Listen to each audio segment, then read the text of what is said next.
welcome everyone to the Business LNK podcast.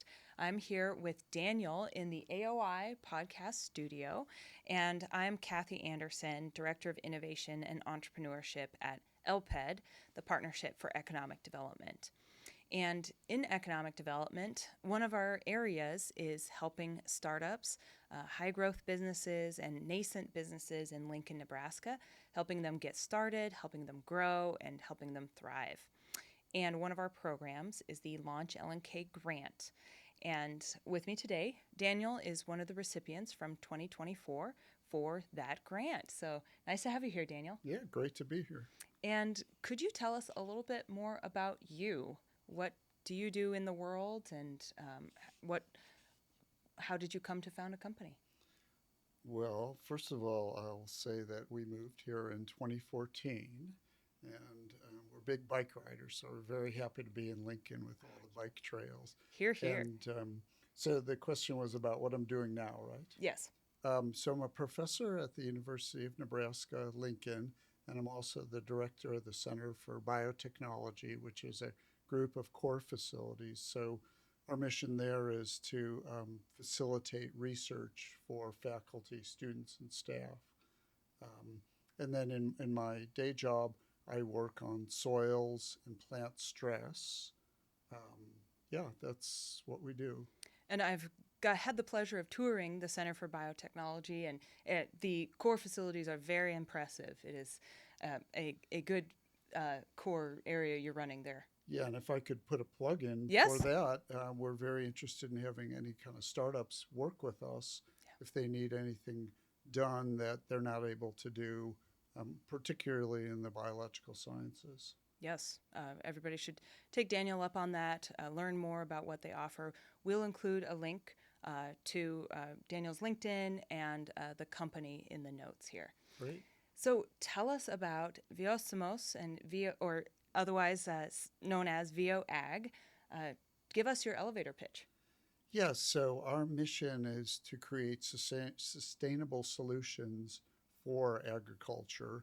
And depending on what sort of need there is, we can pivot a bit. But right now, our focus is on creating biologically based fungicides for agriculture. So, and in particular, we're interested right now in soil fungal pathogens. So these are things that get into the roots and basically destroy the plants from the bottom up.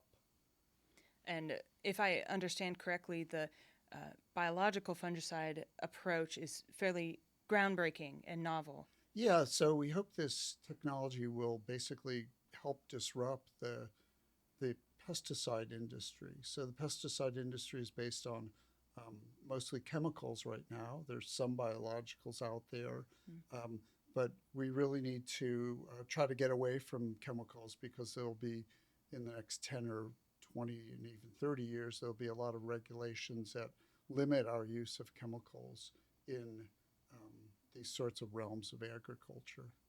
And that's a lot of foresight. That's wonderful.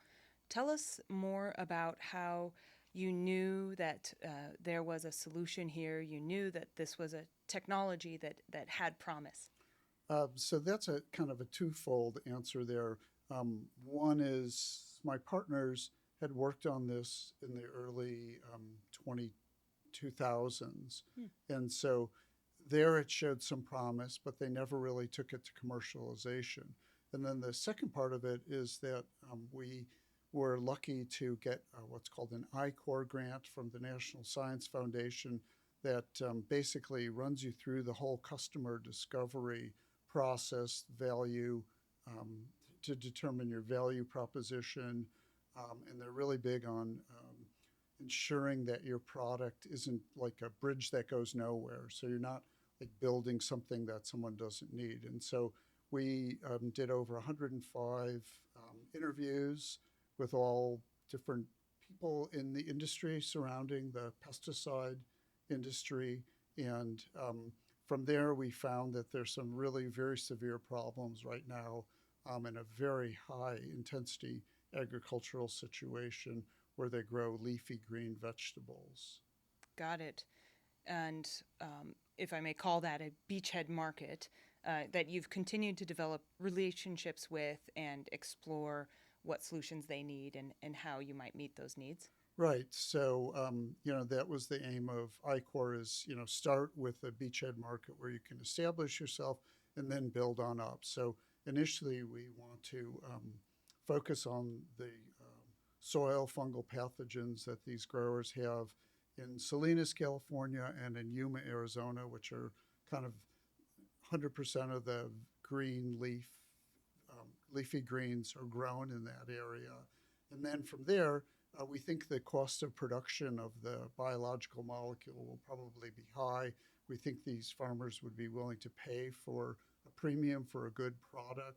And then from there, we can develop our production capabilities and then go a bit wider into row crops where, the acreage is just huge. There's hundreds of millions of acres of corn, soybeans, and wheat. So that's the plan. Wonderful. And that's not easy to chart a course there. Can you tell us more about the technology itself, the biofungicide, and how you identified what was working and how you have improved methods to do this? Yeah, so we're taking two different approaches to discovery of these molecules. One is a screening approach where we're using phage. It's a phage display method. This is a method that has been used in the past and is quite reliable for identifying and modifications of different molecules. And in fact, several people have won the Nobel Prize for developing this method, I think in the last 10 years or so. Wow. So we're using that method. It's a commercial method. It's something we purchase from a company. And then we do what's called screening. So basically, this is a very crude way to put it. We throw these molecules against the fungal pathogens and we seriously see what sticks. And then based on previous work, it was shown that these molecules that stick to the fungal pathogen tend to inhibit their growth. So then we identify which of the molecules stuck, and then we can retest them on the fungal pathogens. And then the second method is we're finding either enzymes or specific proteins in these fungal pathogens that are essential for their growth. And then my partners are developing inhibitory molecules, the same sort of molecule that will prevent these essential enzymes or proteins from basically functioning, and that then kills the fungal pathogen. So we're taking this two-pronged approach, and so far we've had success with both lines of investigation. That is very comprehensive. Wow. Yes. Always exciting in your lab. Yes. Something else that I know from speaking with you and working with you, Daniel, is that you have done a good job of exploring resources to make this company a reality, from the prototyping grant to other programs in the Business Innovation Act in Nebraska. Tell us more about that process, or in general, what's it been like to start a company out of this and explore commercialization and really taking a technology to market?